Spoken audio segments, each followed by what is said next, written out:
Welcome back to Community Conversations. I'm your host, Steve Mantis, and my guest today is Frank Pullia, City Councillor with the City of Thunder Bay.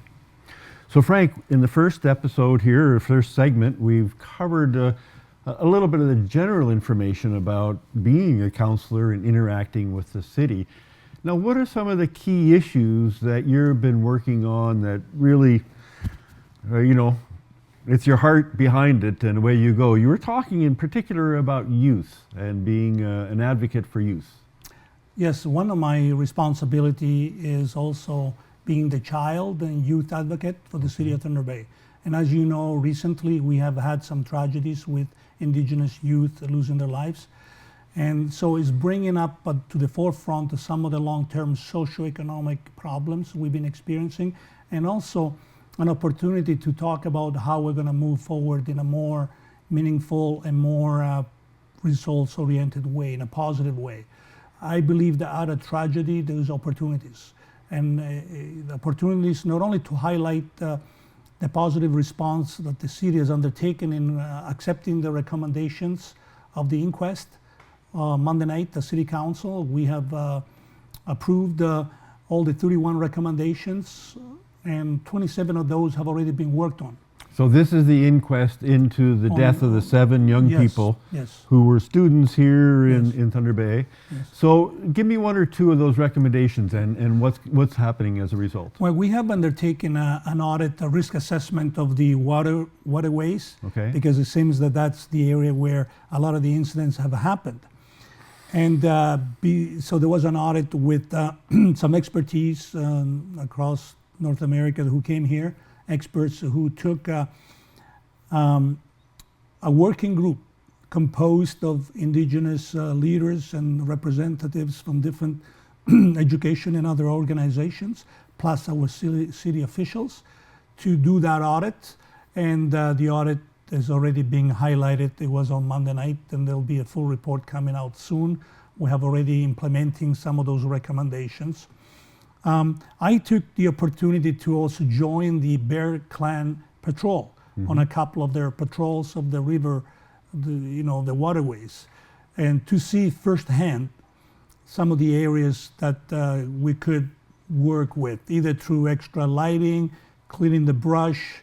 But those are more the kind of things that we call, reactive more than proactive. My focus and the focus of many in the community, including our city council, is to be proactive, to prevent future tragedies, to go and engage with our federal and provincial partners to identify the issues of education, the issues of addiction, the issues of, the legacy of a long-term, the legacy of colonialism and the residential schools.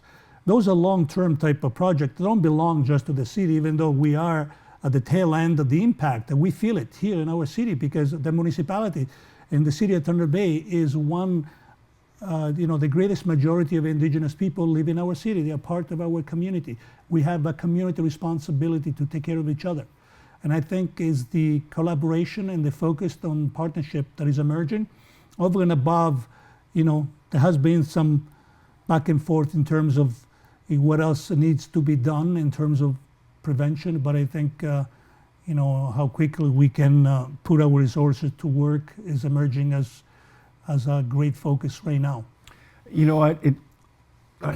talk about the socioeconomic kind of dynamics, and I wonder, I think about teenagers coming to Thunder Bay maybe for the first time, leaving their home, leaving their family, and they're home. I mean, I'm remembering when I was a teenager,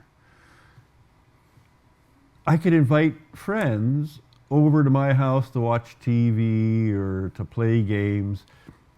If you don't have a house where you live, what do you do? Where do you go? This is what I'm wondering. Is this why people end up hanging out in places that aren't as friendly and as safe? Well, you raise a very good point. The inquest focused on the socioeconomic determinants of health and factors that led to some of these tragedies from occurring. Their recommendations are meant to prevent, So it's not just the city of Thunder Bay. There's over 100, 157. I don't remember exactly. But everybody has a role to play in terms of what they need to do.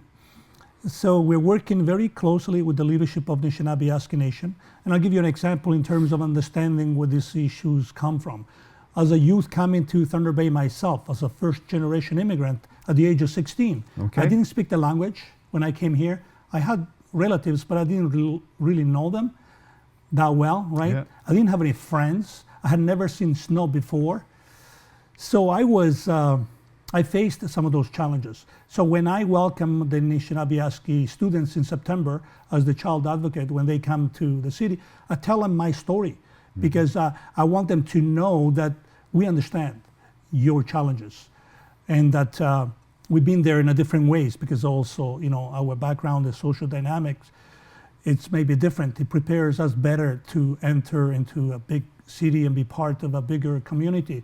The First Nation kids have a special challenges that they have to face. Some of them already come here with their own challenges of addiction, or the family structure is not conducive to help them integrate fully into the city. So there's a great need there. And today I attended a 2-hour session with the Healthy Kids Community Challenge, where we have gone and done a complete study and review of those at-risk neighborhoods like Windsor, Picton neighborhood. There is a community action group over there that has been doing tremendous amount of work in that area.